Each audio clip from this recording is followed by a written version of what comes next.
জায়নবাদী রাষ্ট্রনায়ক বেনিয়ামিন নেতানিয়াহুর নির্দেশে গাজা উপত্যকায় চলছে ইসরায়েলের বর্বর আগ্রাসন।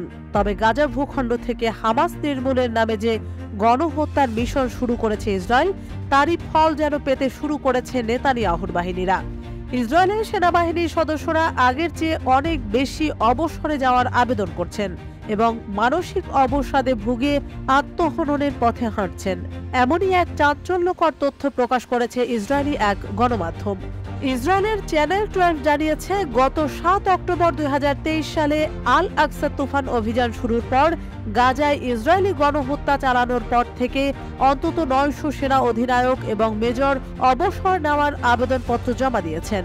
ইহুদিবাদী এই চ্যানেলটি বলেছে, ইহুদিবাদী সেনা কর্মকর্তাদের মধ্যে অবসর নেওয়ার জন্য দরখাস্ত দেওয়ার পরিমাণ এর আগের শখানেকের মতো ছিল, কিন্তু যুদ্ধ শুরুর পর এ আবেদনের পরিমাণ প্রায় 9 গুণ বেড়ে গেছে।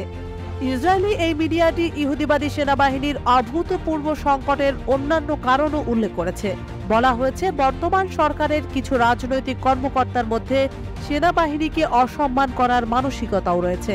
এ প্রসঙ্গে ইসরায়েলের সামরিক বিষয়ের বিশেষজ্ঞ নীর দোভারি বলেন, বর্তমান পরিস্থিতিতে সবচেয়ে কঠিন কাজ হলো ইসরায়েলি সেনাবাহিনীর গুরুত্বপূর্ণ পদে কর্মকর্তাদের ধরে রাখা।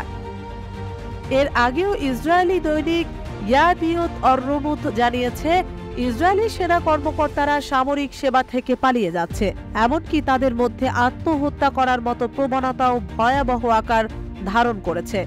প্রতিবেদনে বলা হয়েছে, গত বছরের 7 অক্টোবর গাজায় গণহত্যা শুরুর পর থেকে 9,000 ইসরায়েলি সেনা মানসিক চিকিৎসা নিয়েছে। তাদের 1/4 আর যুদ্ধে ফিরে আসেনি বলেও জানিয়েছে পত্রিকাটি। এছাড়া হামাসের কাছে আটক ইসরায়েলি বন্দীরাও আত্মহত্যার চেষ্টা করছে বলে জানিয়েছেন ইসলামিক জিহাদের সশস্ত্র শাখা আল কুদুস ব্রিগেডের মুখপাত্র আবু হামজা। গত 3 জুলাই দেওয়া এক বিবৃতিতে আবু হামজা বলেছেন, বেশ কিছু ইসরায়েলি বন্দী আত্মহত্যার চেষ্টা করেছে। মূলত তাদের প্রতি ইসরায়েলি সরকারের অবহেলার কারণে তারা এই আত্মঘাতী পথ বেছে নিচ্ছে। তিনি আরও বলেন, ব্রিগেডের ইউনিটগুলো থেকে তারা যথাযথ চিকিৎসা সেবা পাচ্ছে, অথচ বন্দী হওয়ার আগে তারা দেখেছিল ইসরায়েলি বাহিনী ফিলিস্তিনিদের কিভাবে চিকিৎসার সুবিধা থেকে বঞ্চিত রেখেছিল। সেসব দৃশ্যও এখন তাদের পীড়া দিচ্ছে। বলাই বাহুল্য, ইসরায়েলি দখলদার বাহিনীর নিষ্ঠুর আগ্রাসনে মৃত্যুপুরীতে পরিণত হয়েছে গাজা ভূখণ্ড।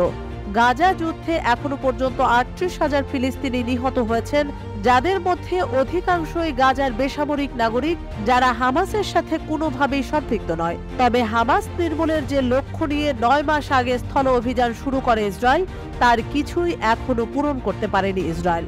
আর এই লক্ষ্য অর্জন যে অসম্ভব, সেই বিশ্বাসও হারাতে শুরু করেছে ইসরায়েলি সেনাবাহিনী।